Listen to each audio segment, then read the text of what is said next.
Happy Thursday, and welcome to this week's episode of the Horse with No Name podcast.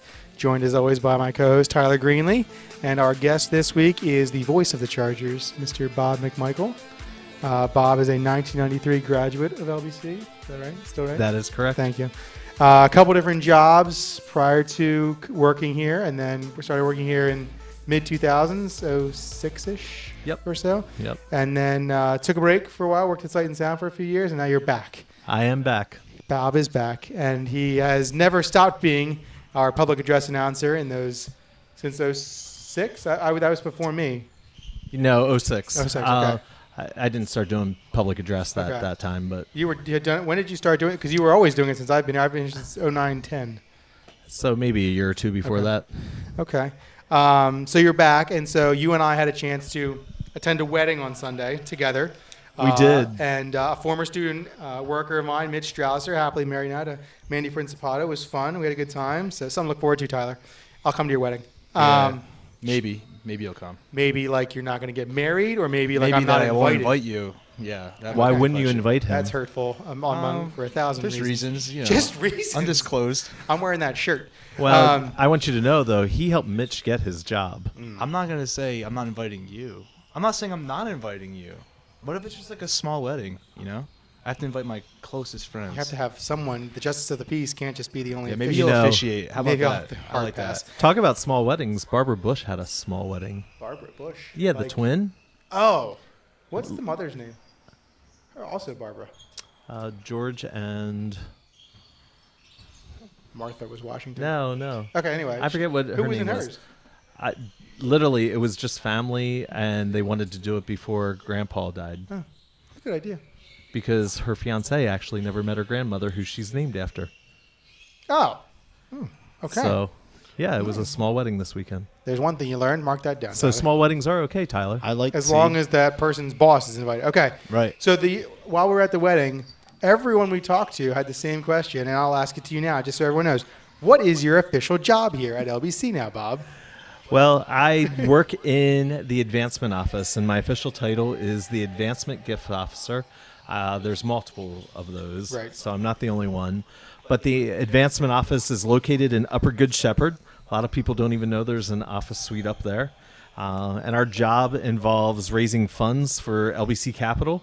One of the biggest projects we do every year is the annual Community Scholarship Fund. And the goal for this year is $2.2 million by June 30th, 2019.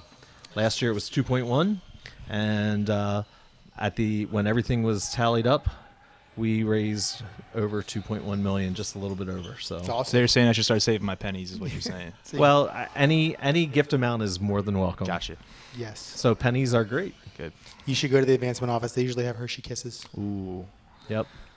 There's all kinds of snacks up there right now. Yeah. Should have done this up in their office. So in addition to helping the main college fund, the scholarship fund specifically, what do you do specifically to help athletics on that side of your job? So I'm going to go back one thing. The one other thing that our office does beyond the Community Scholarship Fund is capital campaign projects. So more recently, we've done, the school has raised money for the TEG Learning Commons, Charles Fry Academic Center, and most recently, the Donald H. Funk Field. In fact, we're still trying to come up with the remaining money and then also additional money to finish up phase 2. And we'd love to see that happen very much sooner than later. We are big fans of Phase 2. Phase 2 involves press box. Ooh. Yes. That's big time. We That like, affects we all like three Phase of us. 2. That's It good does. stuff I hope right it's there. built just when you're leaving. After that wedding comment. Anyway, you asked about what do I do to help in athletics, Yes. right? So I do public address for most of our fall and winter sports. Spring sports are a little bit harder to do because guys like Tyler playing baseball, they're out of class, it seems, more than they're in class sometimes. It's a Yeah. rough schedule, It is. and it's hard to get out of work to come do all that stuff. Right. But I do, public address for most of the games, and then just kind of am available to the game managers as well as officials and helping to just kind of keep things running around. I'll take 30 seconds to boost your ego as well. I can't even tell you, and Tyler can speak to this as well, the amount of work that Bob does on the back end of things for us in athletics, whether that's getting officials' names to making sure that everything's taken care of when we host cross-country races and everything, especially when championship time when it's here. And we've been fortunate enough to host a lot of those in the past couple of years. It's super helpful to me, I know for sure, and I know all of our student workers and the teams that things just run smoothly, and you're usually the reason why that happens. So I definitely appreciate all the things you do for us. So I graduate here in 1993. Again, before my time here, obviously I was 8 when you graduated. Anyway, sorry. What are your memories of athletics during your time as a student here? Yeah, I got thinking about that a little bit today, and probably one of the more significant moments was men's soccer. I believe was '92. Mm-hmm. They did win the East Region for NCCAA, and they went to Florida. So that was just a real unique team. Whole bunch of guys from Lancaster Christian. They had a great high school career. They all migrated to LBC together and had a fabulous career here too. Another thing I thought of was I remember helping out in basketball. I wasn't doing public address or anything, but I was doing a shot chart for them, and we sat in the stands, and my friends and I, as we're like marking down where the shots were and stuff, we started marking shots from the bench for the guys who were sitting on the bench as well. So that was a good time. And women's volleyball, they actually did really well while we were here too. They had some good seasons as well. So yeah. Excellent. And so it was men's soccer, women's volleyball, men's basketball, women's basketball. Yep. And then Baseball and I think softball. well, okay. Field hockey was already Already done by the done, time yep. I got here. And there were obviously no lacrosse and volleyball, men's volleyball and things Yep. like that. Okay. And baseball was played where softball is now. That is correct. Yep. In the front of campus, Yep. right by where Old Main Right. used to stand. Okay. So what drew you to wanting to help the athletic department when you began working here in the mid-2000s? I sort of heard you tell someone the story the other day while I was doing play-by-play. I forget what game it was. And the parts I caught were very good, so I wanted to ask you now for the podcast. Yeah, so when I was a youth pastor, actually, I knew Tyler from a long time ago. His parents attended the church I was serving at, and he was just a wee little guy way back then. With a beard. Yeah, yes, he had a beard. My at 8 face years actually old. looked exactly the same. I was just smaller. No. Yep. Remember doing the sofa domes? Yes. Yeah. That was great. We'll have to talk about that at some point. But as a youth pastor, I would. One of the things when I was in college, one of my mentors, Don Brubaker, said, "Hey, let's go watch." I don't know. I forget what his name was at that point. We'll just call him Joe at his wrestling match. And I thought, well, sure, let's go. So I did.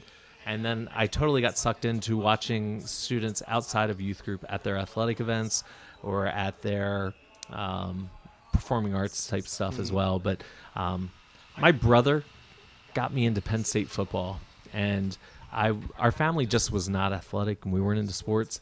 And so because of that, because of spending time at athletic events, a lot of my youth group, I would say probably 60-70% of the students were student athletes, and the friends did a great job of inviting them to come. So when I left the church and took a position here at LBC, athletics was just a natural fit because I already loved sports and I love seeing the opportunities that it provides. So yeah, just got involved, and it's become a great opportunity to hang out with students. That's awesome. And speaking of that, so you've seen the good, the bad, and the ugly of LBC athletics over the past, I guess we'll call it 12, 13 years. Yep. Who are a few of your, maybe, I don't know if favorite's the word, who are some of the athletes you remember for hopefully positive things that they did on or off the field of play? Yeah, I have no idea who's listening, so I know I'm going to totally get in trouble. Of course, I mean, currently Tyler Greenlee would be right at the top of the list, right? I like that. He already told me if I didn't say that, I was going to be in trouble. What, you're going to be disinvited to his wedding? I know, that's the going rate, apparently. It is. I feel like it's a good threat because both of you seem to want to go pretty bad. So $50. It's whatever. It's yours. Take it or leave it. So I'll have the steak. There are definitely some that pop into mind really quick. Taylor Dooley obviously is one. He is definitely got to know him as a student. He's definitely a friend now too. But here's the fun story with how he and I got to know each other. Josh Beers, his coach, couldn't be there for one away game. He had some meeting that he had to go to, and he couldn't go.